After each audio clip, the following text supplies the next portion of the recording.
पहला बटन चालू करो।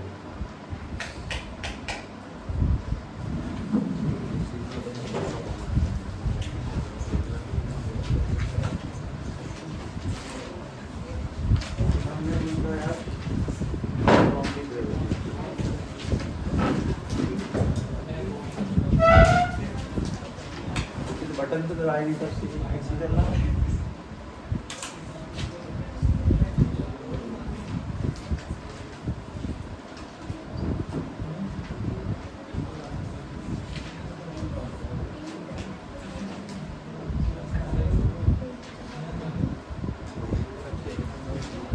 शायद हम लोग निश्चिंत हैं प्रोबेबली। चलो कोई नहीं, मैं तुम्हें 4:30 भी छोड़ूंगा सभी को। फिजिक्स वाला पॉइंट निकालें, इंडिकेशन लोग देते हैं इस वजह से। लोग लास्ट देखो, लास्ट कहाँ पे रुके थे उसे एक बार चेक करें। मैं से उधर चिपका दो ना पूरा।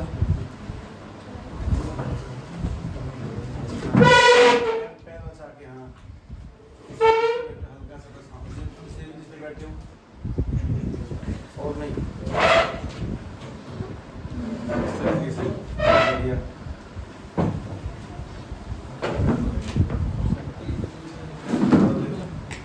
ये तो मैंने लगा था इसमें ये लग सक जाएगा सादा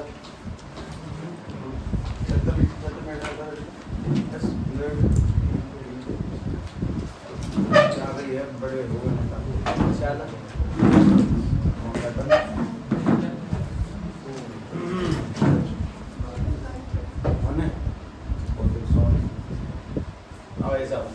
सभी लोग ध्यान से देखें।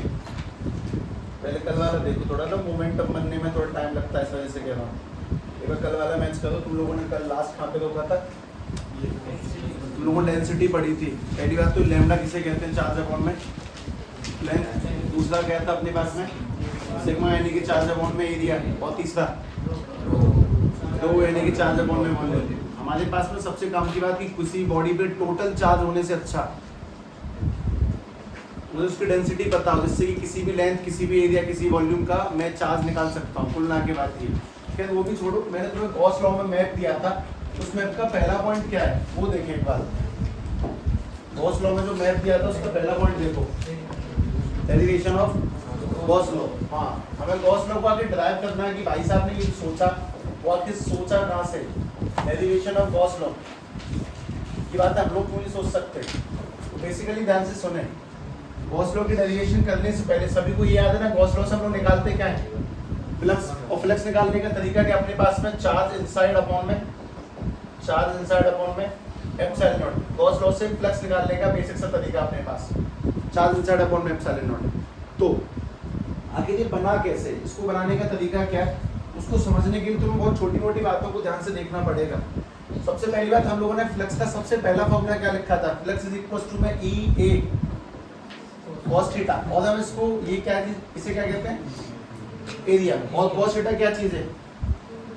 उनके बीच का एंगल। हमेशा एंगल कैसा होना चाहिए? 90 का होना चाहिए। खैर कोई बात नहीं, इसी को हम लोग दोबारा भी लिख सकते हैं। पाई इक्वल टू में ई डॉट डी ए। किसी को डॉट चुभता है तो मैं वापस से 2-4 दिन पहले जा रहा हूँ, हम लोगों ने शायद कभी लिखा था कि ए क्रॉस बी को हम लोग क्या बोलते हैं? Mod A mod B sine theta. तो वैसे हमने एक चीज और लिखी थी, ए डॉट बी को हम लोग क्या कहते हैं? Mod A mod B cos theta. मैं तुमसे बस इतना कह रहा हूँ कि अगर मुझे कभी भी कॉस को गायब करने का मन हो गया तो मैं इसको क्या लिख सकता हूँ? A dot B. मैं ऐसा भी नहीं बोलना चाह रहा, ये कह रहा हूँ सुनो, अगर अपने पास में कभी भी लिखा हो E dot A cos theta तो इसको क्या लिख सकते हैं? E dot A. अगर अपने पास में लिखा है P multiply Q multiply cos theta, हम इसको क्या लिख सकते हैं? P dot Q. वैसे करके ये लिखा है ई इंटू ए इंटू कॉस थीटा, हम इसको क्या लिख सकते हैं? ई डॉट डी ए। इसको लिखने का तरीका ई डॉट डी ए हो सकता है। और जहाँ पे तुम्हें डी ए दिखाई दे रहा है इसको हम कभी कभी ऐसे भी लिख सकते हैं, ई डॉट डी ए का इंटीग्रेशन। मैं तुम्हें एक्चुअली बताऊं, कहीं ना कहीं एक ऐसा बालक जो कक्षा 12वीं में आता है जिसके मन में बहुत सारा जोश है 12th क्लास की फिजिक्स को पढ़ने का, क्योंकि 11th में धज्जियां उड़ गई, तो उसके लिए बहुत अच्छा पॉइंट है कि भाई ये बात तुझे आती है, हाँ इसको थोड़ी देर के लिए रट ले, मैं कह रहा हूँ इसीलिए क्योंकि समझ में आ जाएगा, इस बात का पक्का दावा है, उसकी चिंता नहीं। लेकिन एक बात ये कि हम लोगों ने फ्लक्स माने क्या पढ़ा, electric field multiply area multiply में cos थीटा, ये लोग हमने शायद परसों बात की थी इसके ऊपर। और मैं तुमसे आज ही कह रहा हूँ कि हम लोग फ्लक्स को कभी कभी ऐसे भी लिख सकते हैं, फ्लक्स इज इक्वल टू में ई मल्टीप्लाई में एरिया का इंटीग्रेशन। और इंटीग्रेशन कोई बहुत बड़ी चीज नहीं है, इंटीग्रेशन का मतलब होता है बस प्लस करना, जोड़ने को इंटीग्रेशन कहते हैं। जैसे कि मान लो मैं तुमसे कहता हूँ कि इस कमरे का एरिया इंटीग्रेट करो, तो मतलब मैं तुमसे कह रहा हूँ कि इस कमरे का पूरा एरिया निकालो, टोटल कितना होगा। मैं तुमसे कहता हूँ कि पूरी कॉपी के पन्नों को इंटीग्रेट करो, मतलब सारे कॉपी के पन्ने गिन के बताओ कितने होंगे टोटल।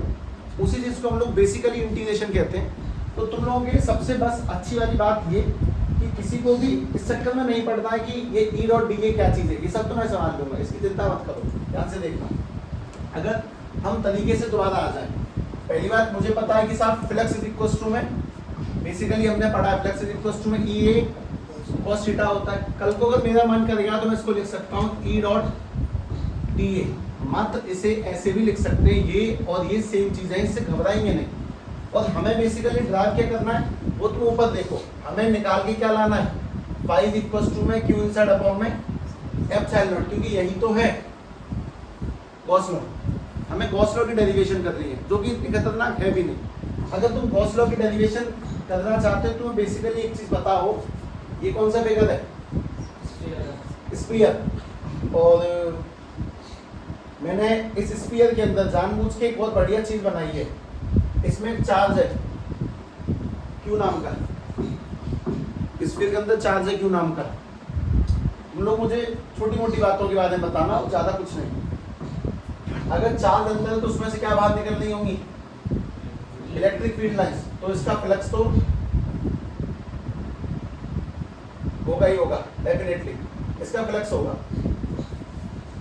चार्ज में से इलेक्ट्रिक फील्ड लाइंस निकल रही है, मतलब उसका फ्लक्स है कुछ ना कुछ। फ्लक्स निकालने का अपना बेसिक फॉर्मूला क्या है, E multiply A multiply cos theta, basic formula यही है।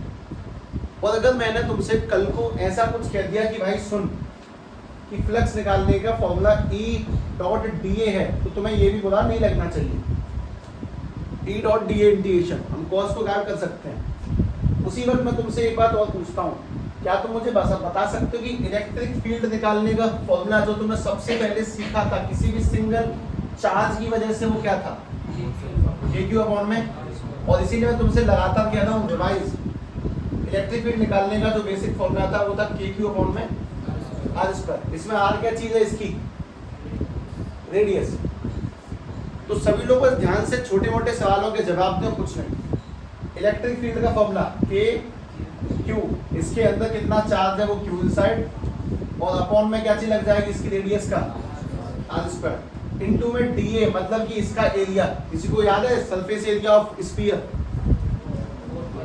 4 पाई आर स्क्वायर, तो इसका एरिया हो गया 4 पाई आर स्क्वायर। ध्यान से देखना, पाई इज इक्वल टू में के की जगह पे value 1 upon 4 pi epsilon not multiply में यहाँ पे क्या चल रहा है, क्यू इनसाइड और अपॉन में आर स्क्वायर, और मल्टीप्लाई में एक चीज और है 4 पाई आर स्क्वायर। अब देखो कुछ चीज कट रही है, 4 पाई से 4 पाई कटा, आर स्क्वायर से आर स्क्वायर कटा, तो तुम्हारे पास में बेसिकली क्या बचा वो देखो, 5 इज इक्वल टू में ऊपर क्यू इनसाइड और नीचे क्या बनता है एप्सिलॉन नॉट। और ये तुमने क्या ड्राइव कर दिया, गॉस लॉ।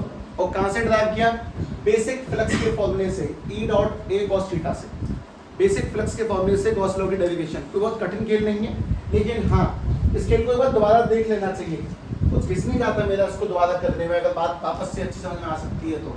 मैं तुमसे टाइटल का नाम डाला derivation of Gauss law, derivation of Gauss law.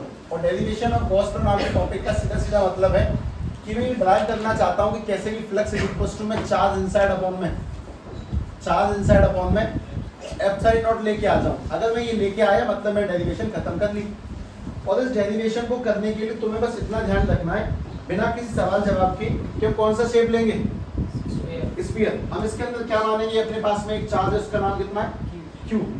उस क्यू नाम के चार्ज में से क्या निकलती हैं, इलेक्ट्रिक फील्ड लाइंस। अगर इलेक्ट्रिक फील्ड लाइंस निकलती हैं तो हम लोग इसका क्या फाइंड कर सकते हैं, फ्लक्स। फ्लक्स फाइंड करने का बेसिक फॉर्मूला क्या अपने पास में, basic formula E multiply A multiply cos theta. लेकिन हम फिर भी जानते हैं कि फ्लक्स की जगह पे हम लिख सकते हैं E डॉट इंटीग्रेशन में dA, और इंटीग्रेशन का कोई खास मतलब नहीं है। dA का मतलब है कि मुझे स्फीयर का क्या पता होना चाहिए, टोटल एरिया। बस तुम लोग बस मुझे छोटी सवाल का जवाब और दे सकते हो कि जैसा कि हम लोगों ने आज से कुछ दिन पहले सीखा था कि इलेक्ट्रिक फील्ड का फॉर्मूला क्या होता है, के क्यू अपॉन में आर स्क्वायर। तो मैं इलेक्ट्रिक फील्ड का वही फॉर्मूला लगा रहा हूँ, के इलेक्ट्रिक फील्ड की जगह पे क्यू इनसाइड कितना चार्ज है अंदर की ओर वो, और अपॉन में इसकी रेडियस का स्क्वायर, मल्टीप्लाई में इंटीग्रेशन।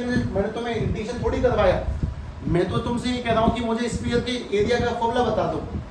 तो एरिया ऑफ स्फीयर का फॉर्मूला 4 पाई आर स्क्वायर। बस तुम्हें जगह एक छोटा सा काम ये करना, के की जगह पे 1/4 पाई एप्सिलॉन नॉट, मल्टीप्लाई में पहले से चल ही रहा है क्यू इनसाइड, और अपॉन में क्या आ जाएगा आर स्क्वायर, और ऑल्सो मल्टीप्लाई में क्या चल रहा है 4 पाई आर स्क्वायर।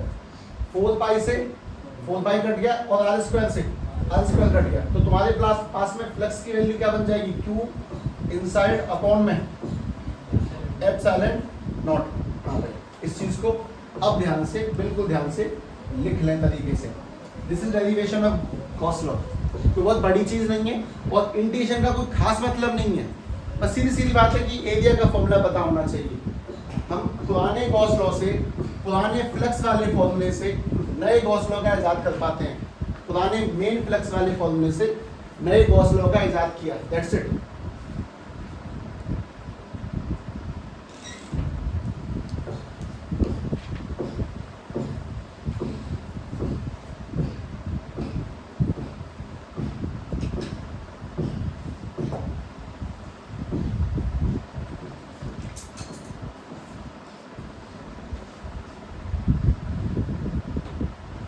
सी डेरिवेशन है, आ जाती है 2-3 नंबरों में। सभी लोग इस बात से बिल्कुल भी नहीं डरेंगे कि ई ए cos थीटा को हम ई डॉट डी ए लिख सकते हैं, ये आगे भी काम में आने वाला है। और इंटीग्रेशन का मतलब सिर्फ क्या होता है, जोड़ना, सब कुछ जोड़ना ही इंटीग्रेशन कहलाता है। मैंने तुमसे कोई बहुत ज़्यादा बड़ी बात नहीं की, मैंने तुमसे बस इतना पूछा कि एरिया की जगह पे क्या लग जाएगा 4 पाई आर स्क्वायर, और इलेक्ट्रिक फील्ड की जगह पे क्या लग जाएगा के क्यू अपॉन में आर स्क्वायर, दैट्स इट। ये दो वैल्यूज को पुट करके सॉल्यूशन किया, वो अपने आप वो बन गया जो वो बनना चाहिए था।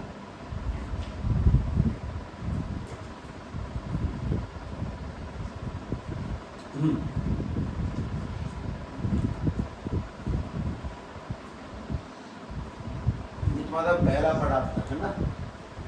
दूसरा देखना, और दूसरा टाइटल भी कुछ बढ़िया से लिखा है, वो है derivation of Coulomb's law from Gauss law. अब मतलब हम लोगों ने गॉस लॉ को साबित किया है, अब गॉस लॉ से कूलॉम्स लॉ को ड्राइव करेंगे। और कूलॉम्स लॉ से निकालते क्या है वो सबको याद है, फोर्स, और फोर्स निकालने का फॉर्मूला याद होना चाहिए फिर तो, A Q1 Q2 अपॉन में R स्क्वायर। इसका सबसे बढ़िया फील कौन है, G M1 M2 अपॉन में R स्क्वायर। बेसिक सी बात है कि जो लोग, अरे तुम लोगों से कुछ सवाल पूछा गया था, मैंने सुना कल परसों शुक्ला जी द्वारा क्लास में, क्या प्रश्न था सत्यकांत?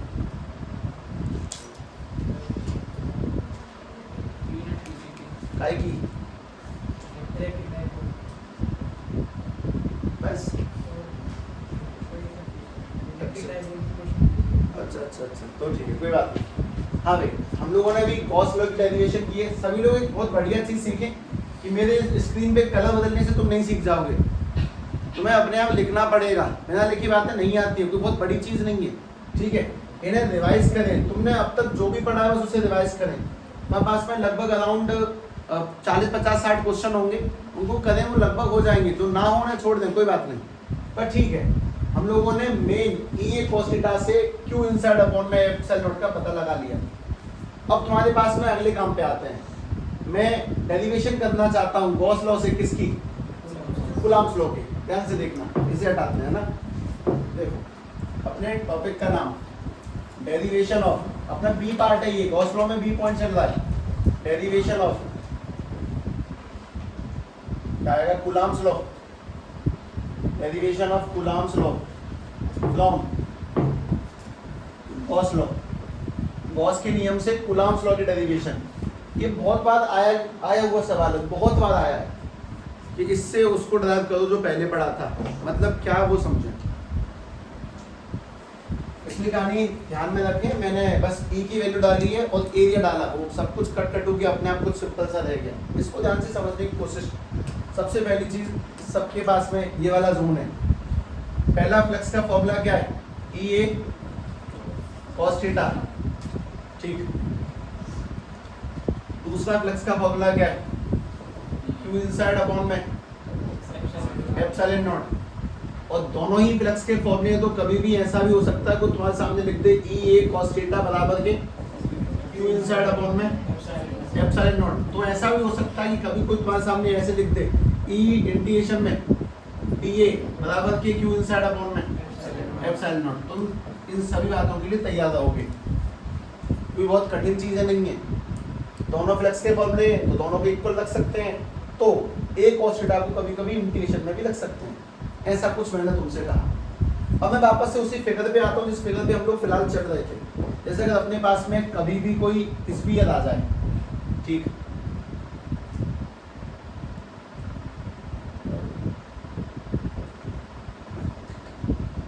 ठीक है, सुनो, इसको ड्राइव करने के लिए थोड़ी सी सावधानी बरतनी पड़ेगी। ये इतनी आसानी से जाता नहीं है स्क्रीन में, बात ये है और कुछ नहीं। ये है थोड़ा सा मतलब जाने वाला सवाल। चलिए एक चीज और बता दो, जब ये कहानी यहाँ पे चली रही थी तो एक छोटा सा पॉइंट और, तो मुझे फोर्स का फॉर्मूला बोलेगा इस चैप्टर में से। फोर्स का फॉर्मूला क्या है? के Q1 Q2 अपॉन में आर स्क्वायर। ये किसने दिया था? तो ये तो मुझे ड्राइव करना है ना, मैं इसका यूज नहीं करूंगा। एक और है फोर्स का फॉर्मूला, ये तो मुझे लेके आना है। कूलॉम्स लॉ तो मुझे लेके आना है, वो तो छोड़ो। एक और है, वो भी तुक्का मारो। Electric field is equal to force upon में चार्ज। एक और फॉर्मूला था F इज इक्वल टू में, तुमने पता है कहाँ इस्तेमाल किया? जब मैं यहाँ पे अभी लिखा है, क्या मैं लिखा है, तो सामने लिखा है। टॉर्क निकालते टाइम पे हम लोगों ने ध्यान से देखा था कि force is equal to Q E, और मल्टीप्लाई में कौन सी डिस्टेंस करनी होती है? दोनों के बीच की डिस्टेंस। इन बातों को अगर तुम रिवाइज नहीं करोगे याद नहीं होगी। मतलब ऐसा कुछ नहीं है कि तुम्हारे सामने फिजिक्स अगर बढ़िया चल रही है तो तुम्हें वो आ गई, नहीं, अनटिल अनलेस तुमने पेन ना चलाया हो अपना। खैर, फोर्स का एक फॉर्मूला हम लोगों को पहले से आता है। दूसरा ये वाला हम लोगों ने ध्यान से देखा कि फोर्स इज इक्वल टू में क्यू ई। एक ये भी है, बस ऐसी जानबूझ के सप्लीमेंट लिखती हैं, शायद कुछ काम आएगा तो देख लेंगे, वरना तो कोई बात है ही नहीं। खैर देखते हैं। मुझे गॉस लॉ से कूलॉम्स लॉ को डिराइव करना है, मतलब मुझे phi is equal to Q inside upon epsilon not, और phi is equal to E A cos theta, या फिर ऐसा कह सकते हैं ई इंटीग्रेशन में डी ए से कहाँ तक पहुंचना है?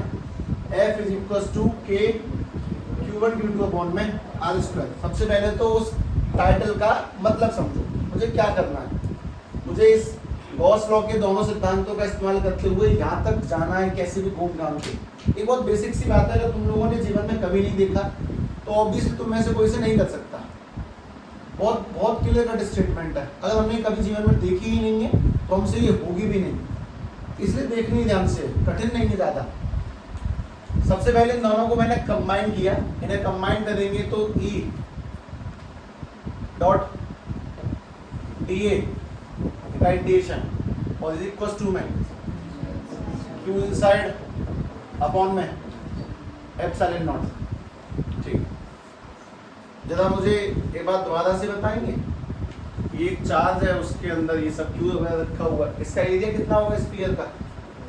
4 pi R square is equal to में क्यू इनसाइड अपॉन में एप्सिलॉन नॉट। मैं तुमसे कहता हूँ भाई इसको डिवाइड में ले जाओ, तो तुम मुझे बताओगे कि इलेक्ट्रिक फील्ड बन चुकी है क्यू इनसाइड अपॉन में 4 pi epsilon naught R square. ये डिवाइड में आ गया। अब मैं तुमसे एक बात और बोल रहा हूँ कि भाई ऊपर 1 मानने में कोई दिक्कत नहीं है, तो ये दिखाई दिया 1 अपॉन में 4 पाई एप्सिलॉन नॉट, ये के बन जाएगा, ये के। तो अगर हम ध्यान से देखें तो मैं तुमसे इतना कहना चाह रहा हूँ कि ई यानी electric field is equal to, ऊपर क्या चल रहा है? क्यू इनसाइड, और नीचे वाली जो पार्टी थी 1 अपॉन में 4 पाई एप्सिलॉन नॉट क्या बन गया? के, और अपॉन में क्या चल रहा है? R square, R square. ठीक, इलेक्ट्रिक फील्ड निकाल ली के क्यू इनसाइड अपॉन में आर स्क्वायर। एक चीज और देखो, इसका ये पहला फेज खत्म हुआ, दूसरा फेज डेरिवेशन फिनिश, दूसरा फेज स्टार्ट होता है यहाँ से। फोर्स का फॉर्मूला हम सभी ने पढ़ा है फिर इक्वल्स टू में क्यू ई। तो चलो एक काम करो, क्यू की जगह क्यू रहने दो, मतलब कोई बाहर ये वाला क्यू इनसाइड है, ये तो अंदर वाला चार्ज है, और कोई बाहर चार्ज है, चलो छोड़ो, क्यू की जगह क्यू रहने दो, मतलब तुम बात पे ध्यान दो। मल्टीप्लाई ई की जगह पे के क्यू इनसाइड अपॉन में आर स्क्वायर। तुम्हें एक बात चमकनी चाहिए कि सब के तो सेफ है, एक चार्ज तो ये है और दूसरा चार्ज ये है, तो एक चार्ज अपना 1 होगा और दूसरा चार्ज अपना 2 होगा। तो मैं ऐसा कह सकता हूँ कि क्यू इनसाइड, तुम क्यू इनसाइड लिखना चाहो तो क्यू इनसाइड मल्टीप्लाई में क्यू लिखो अपॉन में आर स्क्वायर लिखो। तो समझने वाले समझ गए होंगे कौन सा लॉ ये कूलम्ब्स लॉ है। अब तुम अगर इस बात की जिद मान के बैठे नहीं सर मुझे तो 1 और 2 ही चाहिए, तो गलत बात है। तुम इन चीजों को ऐसे भी समझना सीखो कि k मल्टीप्लाई में q मल्टीप्लाई में दूसरा q और अपॉन में आर स्क्वायर, इसको हम लोग क्या कहते हैं, कूलम्ब्स लॉ। कुल मिला के मेन बात ये, हमने डेरिवेशन स्टार्ट कहाँ से की थी, गॉस लॉ के दोनों लोगों से। और तो डेरिवेशन को जब आगे बढ़ा रहे थे तो पहले फेज में हमने क्या फाइंड किया, इलेक्ट्रिक फील्ड, और दूसरे फेज में हम लोगों ने क्या फाइंड किया, फोर्स। ये जो फोर्स निकल के आई ये कहीं ना कहीं k मल्टीप्लाई पहला चार्ज मल्टीप्लाई में दूसरा चार्ज और अपॉन में क्या है, डिस्टेंस का स्क्वायर है। तो हम लोगों ने कूलम्ब्स लॉ को डिराइव किया, जैसा हम लोगों ने पहले लिखा था। हम यहाँ से यहाँ तक जाएंगे और वहाँ तक पहुँच गए। इस चीज़ को लिखेंगे, लेकिन एक मिनट रुक जाओ, अब लिखना। देखो मैं पीछे से कॉपी कर सकता हूँ, इधर से मुझे आइडिया नहीं हो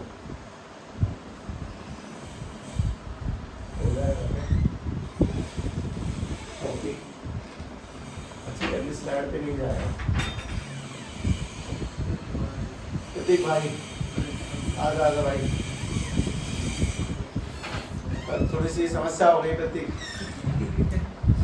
अब बता नहीं सकता मैं। एक्चुअली आज इन्वर्टर लगाने में इतना लेट हो गया कि मैंने सोचा कि आज फिजिक्स ही चलने देते हैं, मैथ्स नहीं। अब तो आया इतने आराम से, तो चैन से बैठ, थोड़े सांस ले, हवा ले, ठीक है, पानी वानी पी और फिर आराम से यू पी डेफिनेटली कंटिन्यू कराऊँ। तो मतलब आपको हुई इस असुविधा के लिए बहुत बहुत खेद है, और कोई बात नहीं, चैन से बैठ जाओ, अपनी घर की सी बात है ना। आजा, हाँ यहीं आजा, चैन से बैठ, कोई बात नहीं, कोई बात नहीं है ना, कल से करेंगे प्रतीक, है ना। सुनो भाई, इसको दोबारा से देखना, मैं वापस से ऊपर एक बात लिख रहा हूँ। साहब हम लोग हैशटैग 1 पे आए, डेरिवेशन ऑफ, ये हैशटैग ये बी है, हम लोग थे डेरिवेशन ऑफ किसकी करनी है, कूलम्ब्स लॉ की। और कूलम्ब्स लॉ की डेरिवेशन कहाँ से करनी है, फ्रॉम गॉस लॉ से। गॉस के नियम का इस्तेमाल करते हुए मुझे कूलम्ब्स लॉ तक जाना है। मुझे पता है कि इसे शायद दोबारा दो बार नहीं करनी चाहिए, पर नहीं, इसमें कोई बुराई नहीं है। कोई मक्खी वक्की बैठ जाती है इसमें कुछ में, ठीक है, कोई नहीं। सुनो ध्यान से देखें, फाइव इक्वल्स टू, मुझे किसी ने कहा था ऐसा, फाइव इक्वल्स टू में ध्यान से देखो, पहला गॉस के नियम का इस्तेमाल करते हैं। फाइव इक्वल्स टू में क्यू इनसाइड अपॉन में एप्सिलॉन नॉट, ठीक है, और दूसरा क्या है, फाइव इक्वल्स टू में ई ए कॉस थीटा, और इसी को हम लोग क्या लिखते हैं, ई इंटीग्रेशन में डी ए।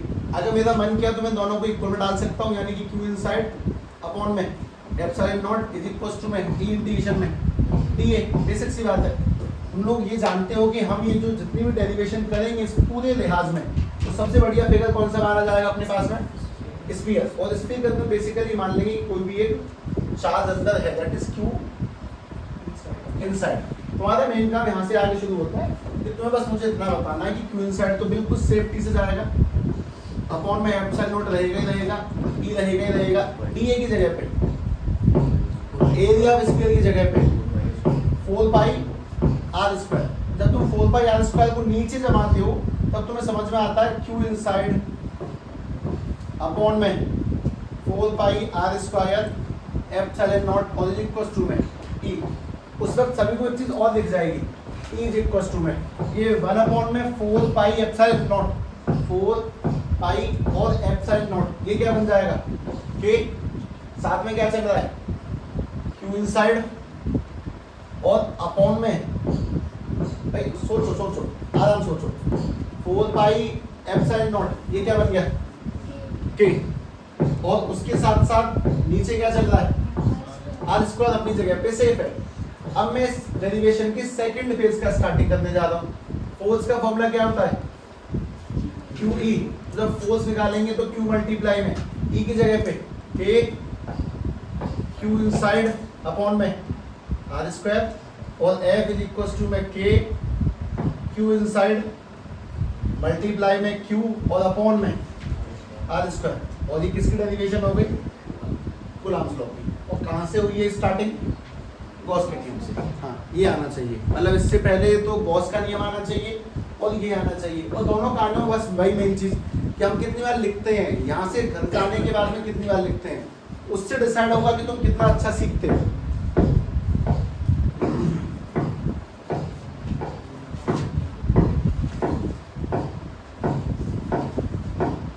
नई आर्ट नहीं बनाई, अच्छा मैंने बुला दिया तुझे, इन्हें लिख ले सही करता था, तो इंग्लिश फॉर्म में लिख ले सारे।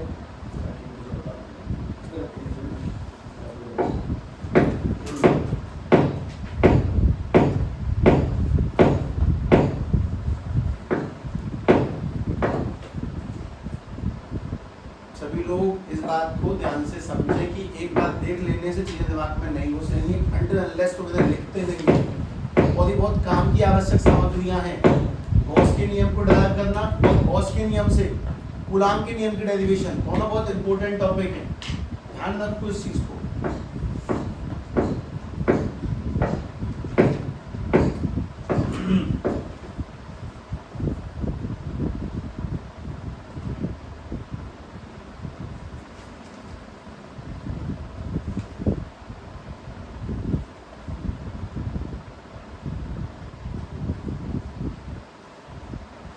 एक दिक्कत की बात ये भी है ना कि शायद में से बहुत से लोग प्रयास ही अब कर रहे हैं फिजिक्स को देखने का, में से कितनों ने 11th में कोशिश भी नहीं करी है समझने की, जाने दो जैसा जा रहा है। क्योंकि कहीं ना कहीं वहाँ से ना अकल बढ़ने की शुरुआत होती है और वो यहाँ पे जाके पेड़ उगना शुरू हो जाता है। अगर वो पेड़ तुम यहीं उगा रही हो तो उसमें दिक्कत कुछ नहीं है, बस ये कि तुम्हें थोड़ी सी मेहनत बढ़ानी पड़ेगी। बहुत से लोग मतलब लगभग 70 से 80% आबादी 12th में ही फिजिक्स पढ़ना शुरू करती है, उसमें कोई बुराई नहीं है। हाँ पर भाई अभ्यास, मैं तो हाँ मुझे भी तो याद है ना, सब याद है, उस चीज पे ध्यान दें। हाँ जी अब हम निकल नहीं सकते, बताओ। हाँ मैं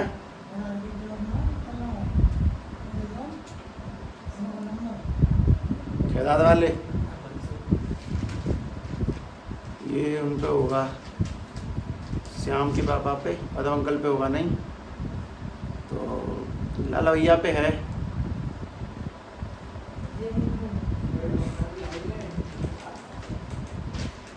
हमारा मोबाइल तो अंदर से मम्मी पे है। हाँ मम्मी पे फोन लेके तो जा।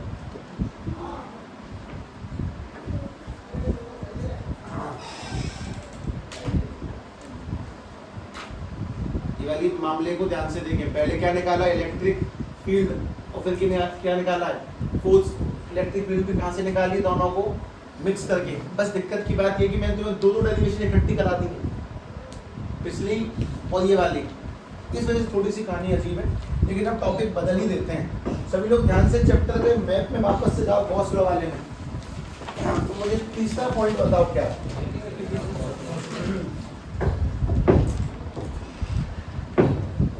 तीसरा पॉइंट है application of Gauss law. Application of Gauss law.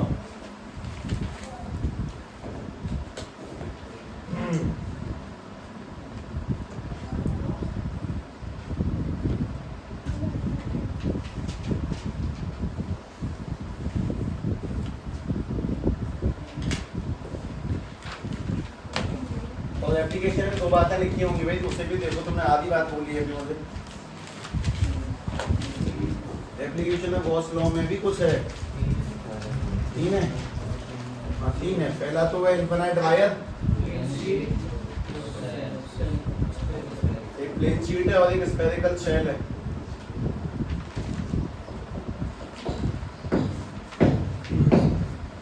एक बार मैं तुम्हें चाहता हूँ कि चैप्टर को सुन लेना चाहिए दोबारा।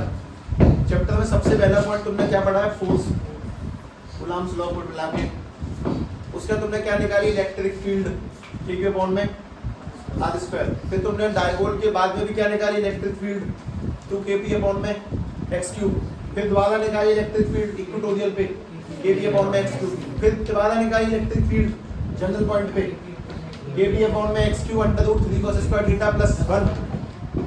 उसके बाद तुमने फ्लक्स ये सब पढ़ लिया। फिर निकालोगे इलेक्ट्रिक फील्ड 3 बार इनफिनिट वायर पे, प्लेन शीट पे और स्फेरिकल पे। पूरे चैप्टर में electric field electric field electric field. Chapter का नाम भी यही है, इलेक्ट्रिक चार्ज एंड फील्ड। बहुत से लोगों को चैप्टर पढ़ने के बाद में उसका नाम नहीं पता। Electric charge and field, electric charge और फील्ड निकाल रही है, अब भी फील्ड निकालनी है। पहली बात ये समझे कि अपने पास में इनफिनिट वायर है, और इनफिनिट का मतलब कोई भी ये ना सोचा करे कि अनंत है।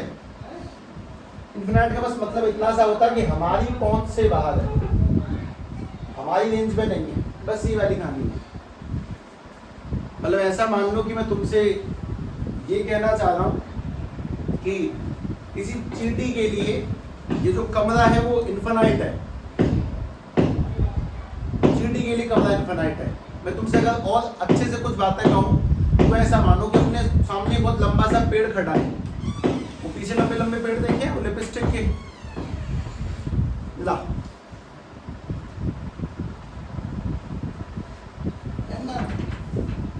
धन्यवाद। सुनो भाई, वो जो लंबे से पेड़ होते हैं, तुमने पेड़ तो देखे होंगे। तुम्हारे पास में कोई भी पेड़ जिस पे तुम चढ़ नहीं सकते हो तुम्हारे लिए इनफिनिट है। तुम जिस पेड़ की ऊंचाई को कवर नहीं कर सकते वो तुम्हारे लिए इनफिनिट पेड़ कहलाएगा। तुम जिस मार्ग की परिक्रमा नहीं लगा सकते वो तुम्हारे लिए इनफिनिट है। हिसाब में गोवर्धन की परिक्रमा एक बार में ही थक गया, एक चक्कर लगा के, एक कोस में, वो हमारी इनफिनिट हो गया। अगर मैं यहाँ से दिल्ली तक पैदल नहीं जा सकता तो मेरे लिए वो इनफिनिट है। इनफिनिट का मतलब ये बिल्कुल नहीं है कि कुछ बहुत बड़ा होता होगा, ऐसा बिल्कुल नहीं है।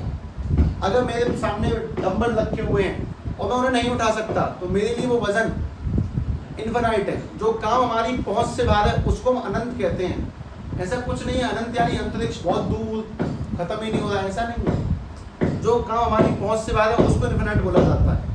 तो ऐसा मानो कि तुम्हारे सामने एक तार है बहुत लंबा सा, उस पूरे तार पे पॉजिटिव चार्ज है। कितना लंबा मैं तुम्हें बोल देता हूँ, 1 किलोमीटर लंबा। 1 किलोमीटर मजाक मत समझो। 1 किलोमीटर कुछ ऐसा है कि ऐसा मानो इस नहर से लेके बाईपास तक की पूरी रोड को सीधा खड़ा कर दिया। नहर से लेके बाईपास तक पूरा सीधा खड़ा कर दिया हाईवे को, इसको 1 किलोमीटर कहते हैं। तो मान लो कि अपने पास में 1 किलोमीटर वायर है और उस पर कौन सा चार्ज है? तो तुम लोगों ने अभी तक एक छोटी चीज तो पढ़ी है कि अगर ये क्यू चार्ज है, अगर अपने पास में क्यू चार्ज है तो क्यू चार्ज से आर डिस्टेंस पर कितना इलेक्ट्रिक फील्ड होता है? के क्यू अपॉन में। मैं तुमसे पूछ रहा हूँ, बताओ इस पूरी इनफिनिट वायर से आर डिस्टेंस पर कितना इलेक्ट्रिक फील्ड होगा? पूरी इनफिनिट वायर से कितना इलेक्ट्रिक फील्ड होगा? मतलब एक चार्ज का मैं पता है, पूरी वायर का। मतलब कुल मिला के बात है कि एप्लीकेशन ऑफ गॉस लॉ के अंदर भी जो मेन 3 चीजें हमने लिखी है, कौन सी? एक तो वायर इनफिनिट एक लिखी है, शीट प्लेन शीट, और दूसरा क्या लिखा है? Spherical shell. इसमें भी हमें तीनों ही केस में क्या निकालना है? Electric field electric field electric field. मैं जानबूझ के शब्दों को इसीलिए हाईलाइट कर रहा हूँ, कहीं ना कहीं तुम्हारे दिमाग में सेट हो जाएगा कि पूरे चैप्टर में हम जब भी पढ़ते हैं तो एक आध तो नॉलेज वाले पॉइंटों को छोड़ के कहीं ना कहीं हम क्या निकाल रहे होते हैं? Electric field. तो हमें एक सिंगल चार्ज की वजह से इलेक्ट्रिक फील्ड का फॉर्मूला आता है क्योंकि वो आर स्क्वायर। क्या मुझे 1 किलोमीटर के तार से इलेक्ट्रिक फील्ड का फॉर्मूला आता है? बस ये पढ़ना है और इसको निकालना कहीं ना कहीं बस वही बात लौट के आती है कि अगर हम लोगों ने पहले नहीं पढ़ा है तो हमारे लिए दिक्कत है समझने में। इसीलिए इसको ध्यान से देखना।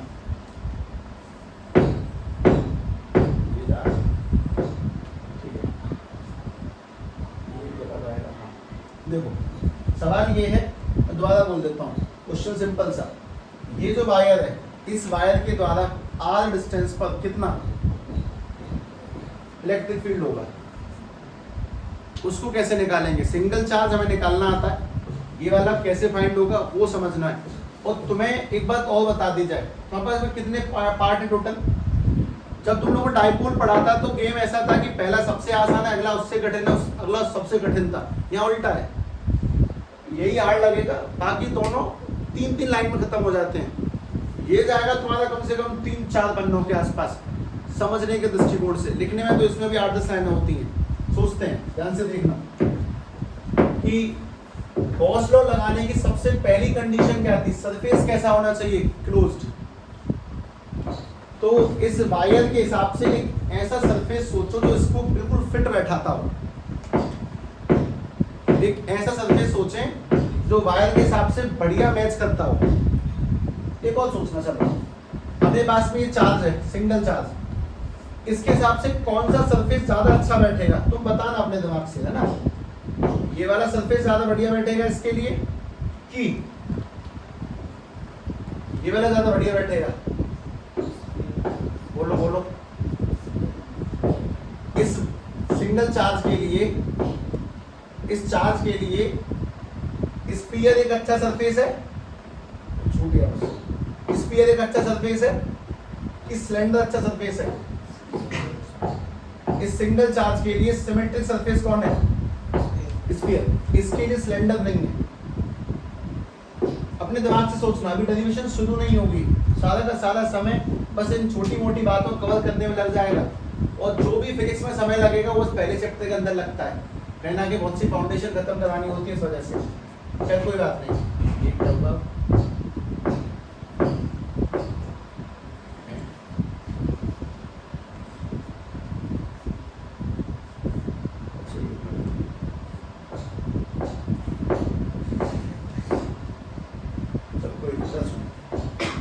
इसके लिए सरफेस सोचें, इसके लिए सरफेस कौन सा बढ़िया रहेगा। वायर के लिए परफेक्ट सरफेस कौन है जो उसको चारों ओर से बराबर नापता है, सिलेंडर। नॉर्मल सी बात है, अगर तुम्हें बात पता नहीं तो कोई बात नहीं, याद रखोगे। किसी वायर के लिए एक सरफेस जो उसको सिमेट्रिकल भागों में बांटता हो वो एक सिलेंडर हो सकता है। बस सिलेंडर एक परफेक्ट सरफेस है किसी वायर के लिए। मैं जानना चाहता हूं कि यहां से आर डिस्टेंस पर कितना इलेक्ट्रिक फील्ड होगा। मुझे इलेक्ट्रिक फील्ड फाइंड करना है। जितना समय तुम पहली डेरिवेशन में लगा दोगे उससे अगली में बहुत आसान होगा मामला। छोटे छोटे सवालों के जवाब देना शुरू करें एक एक करके। पहली चीज, सभी लोगों ने ये पढ़ लिया ना, E dot D A is equal to में Q इनसाइड अपॉन में एप्सिलॉन नॉट। इसके ऊपर हम क्या लगाएंगे, फ्रॉम। कहाँ से आया ये रिलेशन, गॉस लॉ से। ठीक है, चलो पहला सबको ये आता है, ये बेहतरीन चीज है।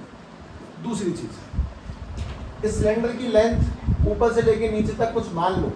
हम मानते हैं कि सिलेंडर की लेंथ कितनी है, L, और सिलेंडर की रेडियस तो ऑब्वियस तुम्हें दिखाई दे रही है R है, इसकी कोई नहीं। एक सवाल का जवाब और दें, सिलेंडर के अंदर जो वायर है उस पर कैसा चार्ज है, पहली में टाइम है, बाकी तो बहुत बढ़िया। मैं बाकी में जा नहीं सकता ना इसके बिना, इसीलिए कोई बात नहीं, सोचते हैं। तो मैं तुम्हें अपने साथ लेके चलना बहुत आवश्यक है।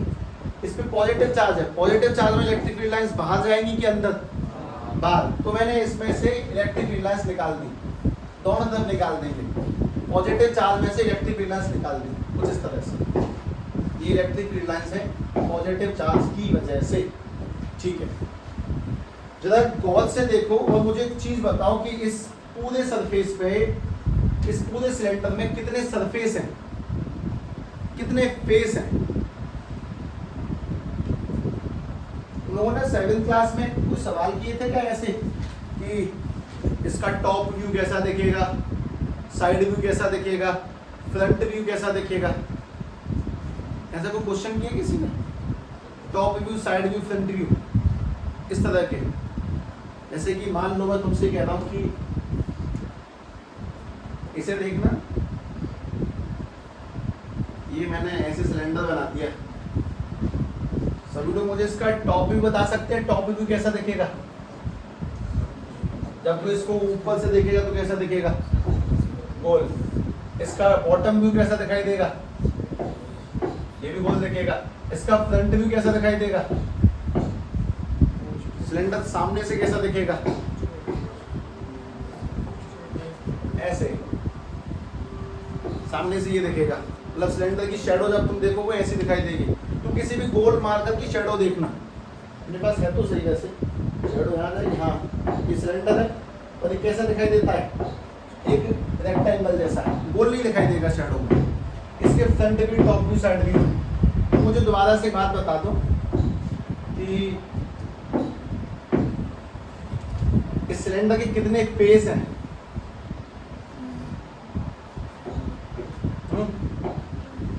कितने फेस सिलेंडर के? 3। कौन से? एक टॉप, एक बॉटम और एक ये साइड वाला लेटरल, मतलब गोल घुमाव वाला। तुम्हें इन तीनों फेस पर एक लाइन खींचनी है जो फेस के परपेंडिकुलर हो। जैसे नीचे वाला फेस है, इस पे लाइन ऐसे खींचेगी वो, देखना ये इस फेस के परपेंडिकुलर है, नीचे वाला फेस के परपेंडिकुलर लाइन इस पे कैसी खींचेगी? ऊपर की ओर, ऊपर की खींचने वाली लाइन इसके परपेंडिकुलर होगी। और ये जो गोल वाला है, ये सिलेंडर का जो गोल वाला हिस्सा है, इस पर कैसी लाइन खींचेगी? ऐसी, जो इसके परपेंडिकुलर। इस पे लाइन खींचो जो इसके परपेंडिकुलर हो, इस पे लाइन खींचो इसके परपेंडिकुलर हो। तीनों पर एक लाइन खींची जो उसके परपेंडिकुलर हो। सभी लोग अपने दिमाग में एक बहुत बढ़िया चीज को सेट करेंगे कि जो परपेंडिकुलर लाइन हम किसी भी सरफेस पे खींचते हैं, उस परपेंडिकुलर लाइन को हम लोग कहते हैं एरिया वेक्टर। किसी भी सरफेस पे खींची गई लाइन परपेंडिकुलर जो होती है उसे एरिया वेक्टर कहते हैं। मतलब ये हुआ इस बात का कि अगर मैं तुमसे कह दूं कि तुम्हें सतह पे चलना है तो तुम कैसे चलोगे? बिल्कुल ऐसे सीधे खड़े होके। तुम इस पे लौट के नहीं चल सकते, रैंक के नहीं चलोगे इस पे। अगर मैं तुमसे कहता हूं कि तुम्हें इस नीचे वाले सरफेस पे चलना है तो तुम चिपकने वाले जूते लो, लेकिन तुम सीधे खड़े होके ही चलोगे। अगर मैं तुमसे कह दूं कि तुम्हें इस गोल वाले सरफेस पे चलना है, मतलब अपने पास में गोल सा पहिया है उस पे चलोगे, तो उस पे कैसे चलोगे? बिल्कुल सीधे खड़े होके। तुम किसी सरफेस पे कैसे खड़े हो सकते हैं, उसी को हम लोग क्या बोलते हैं? Area vector. सभी के 2 से 3 काम है। जरा बताओ, इस एरिया वेक्टर का इस इलेक्ट्रिक फील्ड के साथ में कितना एंगल है? 90 का। इस एरिया वेक्टर का इस इलेक्ट्रिक फील्ड के साथ में कितना एंगल है? 90 का। और इस एरिया वेक्टर का इस इलेक्ट्रिक फील्ड के साथ में कितना एंगल है? 0 का। 3 सरफेस हैं, 3 एरिया वेक्टर हैं और 3 एंगल हैं। ऊपर का 90 है, नीचे का 90 है और साइड वाला कितना है? लेकिन तुम्हें अभी तक यही नहीं पता कि मैं सब तुम्हें क्यों बता रहा हूँ। मैंने तो टॉपिक में ये लिखा है कि हम इलेक्ट्रिक फील्ड निकालना सीखेंगे, पर हाँ यही वो चीज़ है जो समझाने में समय लेती है। और यहाँ पे ना समझाने का रीजन पता क्या होता है? कभी कभी यार बालकों को बहुत देर हो गई है इस चीज़ को देखते देखते, जल्दी डेरिवेशन करो ना, तब जाके शांति मिलेगी। नहीं, शांति तब मिलेगी जब ये चीज़ कहीं ना कहीं बहुत लंबे डिस्कशन के बाद थोड़ी बहुत दिमाग में टच होके 4-5 बार मैं ही रिवाइज करा दूंगा, तब जब समझ में आएगा तब अच्छा लगता है। हाँ ठीक है, इट्स ओके। तो शांति से देखते चलें। मैं दोबारा से पूरी चीज़ को तो सामने ड्रॉ करता हूँ, इसे मिटाना चाहिए। देखते हैं।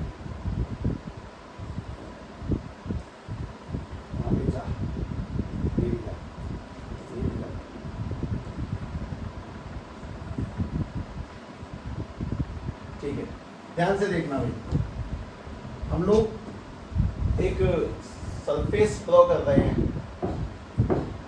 इनफिनाइट वायर है ना ये, इस वजह से।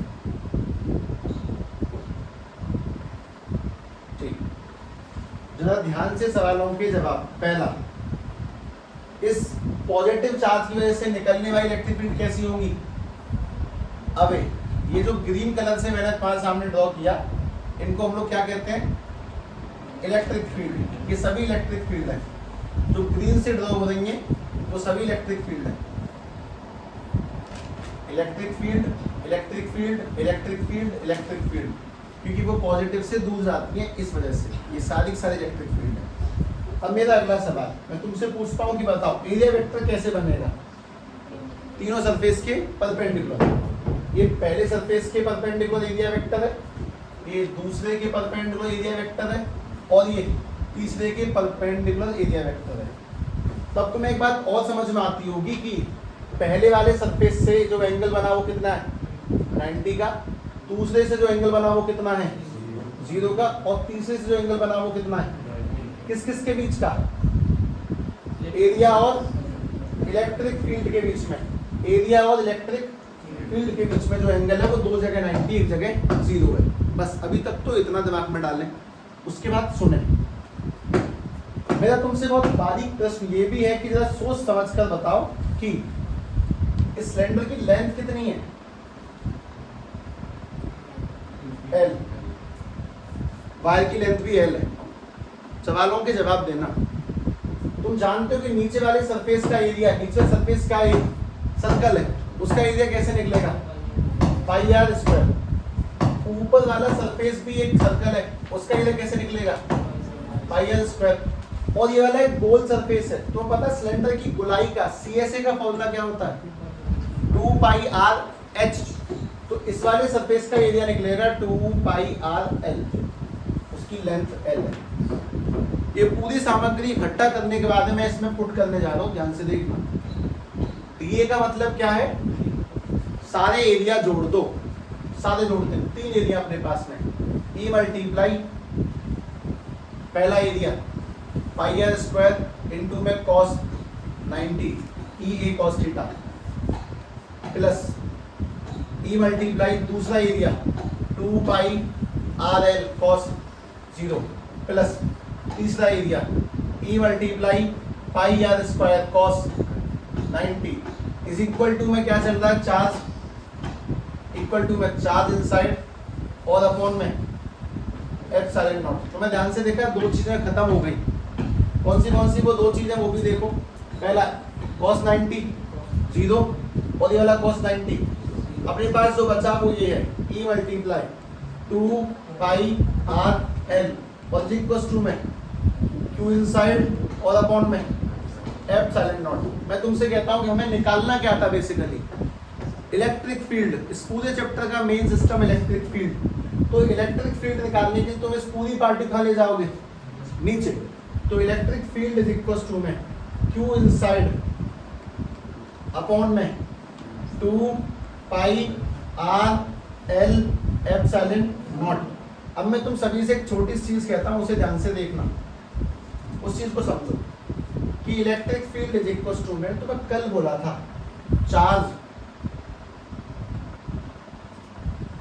अपॉन में लेंथ को क्या कहते हैं Q by L lambda, Q by A sigma और Q बाई वी वॉल्यूम।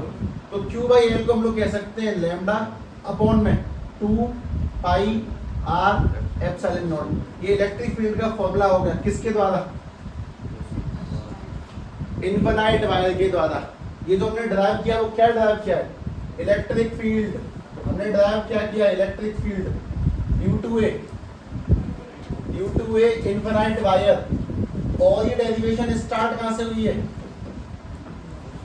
कहां से स्टार्ट हुई है किस जगह से, इसीलिए with the help of Gauss law, with the help of Gauss law. इस चीज को ध्यान से सबसे ऊपर डालते हुए लिखेंगे। ये चीजें थोड़ी पहली बार में अजीब सी हैं, लेकिन देखना जब मैं इनको 2-3 बार लिख रहा हूँ तो कहना कि अच्छी लगती हैं। पहले प्लेन शीट से सबसे मेन सोचने वाली चीज कि किसी भी एक लंबे तार के लिए बनने वाला सरफेस कैसा होगा, सिलेंड्रिकल, दैट्स इट। 3 सरफेस है, 3 अलग अलग एंगल है, 0 भी है, कुछ ना कुछ हिसाब के साथ। फाइनल आंसर लैम्डा अपॉन में 2 पाई आर एप्सिलॉन नॉट। इसमें लैम्डा क्या चीज है, लीनियर चार्ज डेंसिटी।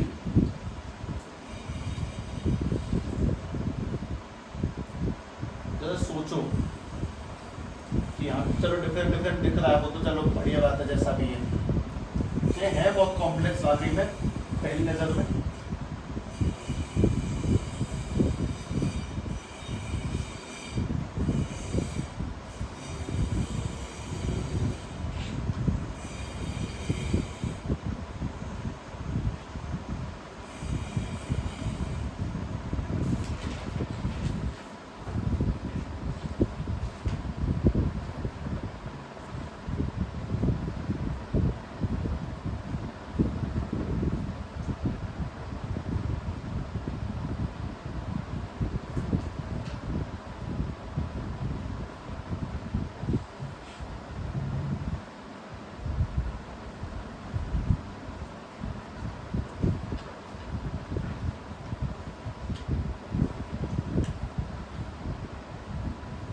आगे ये राइट।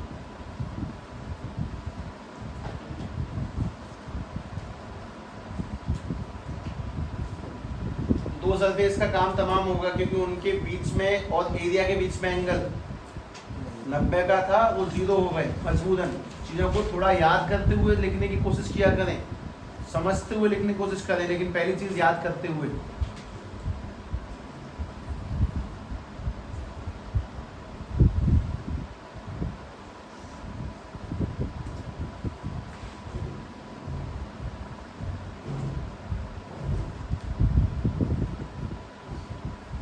मैं बेसिकली बता दूं, जितना समय मुझे इसको ऐसे करने में लगा, मतलब बोलने में, ये सामान यहाँ वो वहाँ 90 ये सब, उतना यहाँ से हमें नहीं लगता।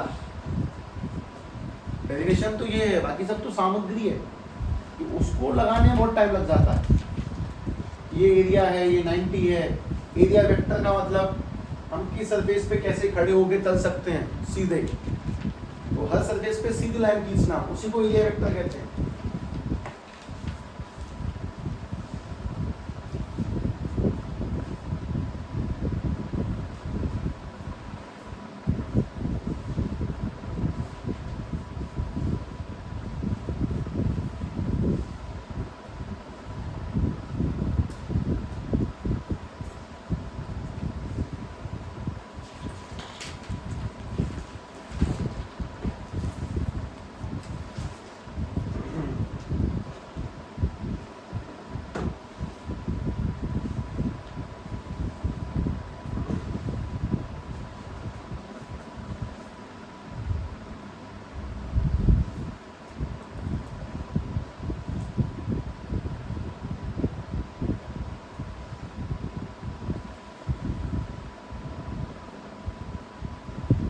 जो चीज मुझे सबसे पहले लिखनी चाहिए बाद में लिखी है। इनफिनाइट वायर, वायर तो लिखा भी नहीं यहाँ तक। इनफिनाइट वायर,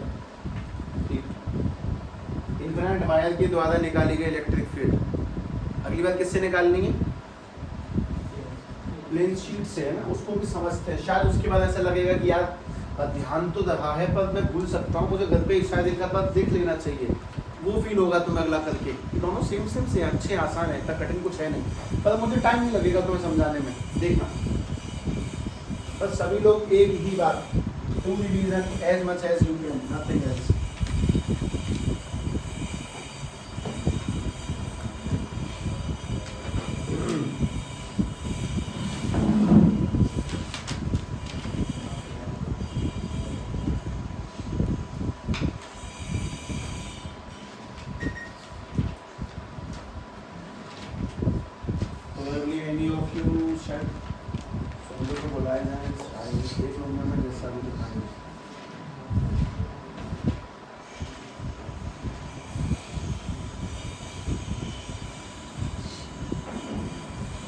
हो गया भाई, ठीक है। अब मैं अगले टाइटल का नाम डालता हूँ। हमें क्या फाइंड करना है? इलेक्ट्रिक फील्ड ड्यू टू किसके कारण? प्लेन शीट के कारण, और विद द हेल्प ऑफ किससे? With the help of Gauss law. With the help of Gauss law. Gauss law का मतलब ये हो गया कि मैं तुमसे कहना चाह रहा हूँ कि हमें E dot D A equals to में Q इनसाइड अपॉन में F साइन नॉट का इस्तेमाल करना है, और इस पूरे इस्तेमाल से हम लोगों को क्या फाइंड करना है? Electric field. ये है सवाल। एक बात और बता दूं, तुम्हारे मन के डर को निकाल देता हूँ। छोटे मोटे डर बहुत खतरनाक है। तुम्हारी किताब में कहीं पे भी ये E डॉट डी ए नहीं लिखा होगा, लिखा होगा E dot D S. S माने सरफेस एरिया, हमने उस सरफेस का साथ आके सीधे एरिया लिख रखा है, उससे कोई फर्क नहीं पड़ता, ध्यान रखना। नहीं, बहुत छोटी मोटी बात है, बतानी आवश्यक, क्योंकि मैं जिन लोगों से मिला हूं ना, उनके अंदर ये भी डर रहे हैं, सब हमारे में तो डीएस लिखा है, तो हम गलत कर रहे हैं क्या? ऐसे मुझसे डिस्कस करने वाले कुछ लोग, मेरे मित्रों ने ऐसा मुझसे पूछा कि भैया तूने एरिया से ड्रा किया, उन्होंने तो एस से किया, मैंने एस से कर दिया, तो मेरे नंबर तो नहीं कटेंगे? बहुत छोटा सवाल है, ठीक है, ध्यान से देखते हैं, क्योंकि ये सवाल इन लोगों को बहुत भारी पड़ जाता है। इन लोगों पे क्योंकि इनकी मैडम को ठीक वही टिपा टिपाया चाहिए जो बिल्कुल उनके ऐसे लगेगा में से छाप के लिखा हुआ है, और वो नंबर काट देती हैं। अजीब बात है। ध्यान से देखें यार, प्लेन शीट कैसे बनेगी। अरे ये देखो, हाँ भाई सभी लोग ध्यान से देखें, ये एक प्लेन शीट है, ठीक, और इस पर पॉजिटिव चार्ज डिस्ट्रीब्यूटेड है, इस पूरे पर पॉजिटिव चार्ज है। जिनको ये प्लेन शीट समझने में दिक्कत होती है वो मेरी एक सीधी सीधी बात ये समझें कि मैं तुमसे ऐसे कह रहा हूँ कि अपने पास में ये प्लेन शीट है, ये जो कागज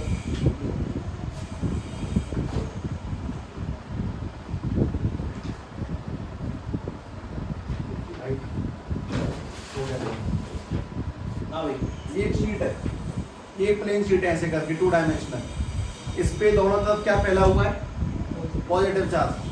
पहली बात, इसके लिए इससे मुझे क्या करना है वो सुनो, मुझे फाइंड करना है इससे r डिस्टेंस पर कितना इलेक्ट्रिक फील्ड होगा। मैंने पहले किससे फाइंड किया था, एक लंबी वायर से इलेक्ट्रिक फील्ड। अब मैं शीट से फाइंड करना चाहता हूँ, इस पे पॉजिटिव चार्ज फैला हुआ है। इसके लिए सरफेस सोचो, पहला काम इसके लिए सरफेस सोचे। सरफेस सोचने से पहले एक चीज, पॉजिटिव चार्ज में से इलेक्ट्रिक फील्ड निकल रही होंगी, क्या हो जाता है एकदम से, do I have 2 touches, 2 touch करने से होता है ये,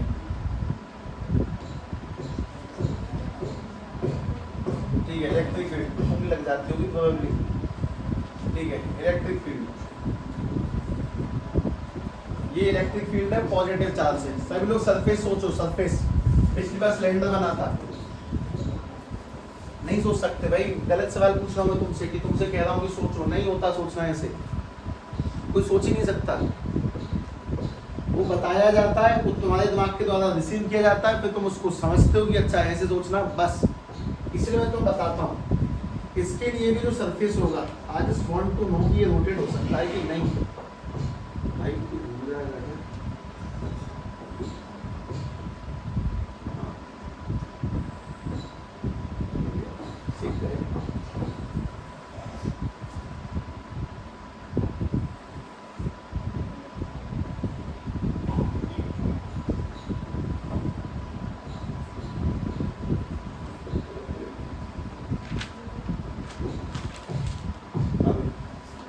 इसके लिए भी सरफेस होता है वो सिलेंड्रिकली होगा, कुछ ऐसा कि ये प्लेन शीट है, इसके अंदर से एक पाइप पार कर लिया।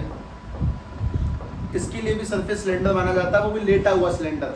अच्छा, ये वाली बात तुम्हें लर्न करनी पड़ती है कहीं ना कहीं कि अगर अपने पास में कोई इनफिनाइट वायर है तो उसके लिए क्या सिलेंडर होगा, सीधा सिलेंडर। और अगर प्लेन शीट है उसके लिए क्या सिलेंडर होगा, वर्टिकल सिलेंडर, मतलब हॉरिजॉन्टल सिलेंडर, लेटा हुआ सिलेंडर। ओके ठीक है, अब इसके आगे क्या करना है, इसके आगे तीर लगाओ, इस पे खड़े होने वाले तीर लगाओ। इस वाले सरफेस पे कैसा तीर लगेगा बोलो, सीधे खड़े होना, बिल्कुल 90 के एंगल पे तीर लगाओ इस तरफ। इसको क्या नाम देते हैं हम लोग, एरिया वेक्टर। इस वाले सरफेस पे कैसा तीर लगेगा सोचो, इस तरफ सीधा तीर लगाओ, एरिया वेक्टर। और इस वाले सरफेस पे, गुलाई वाले सरफेस पे, ये जो गुलाई वाला है, इस पे कैसा तीर लगेगा, सीधा, area vector.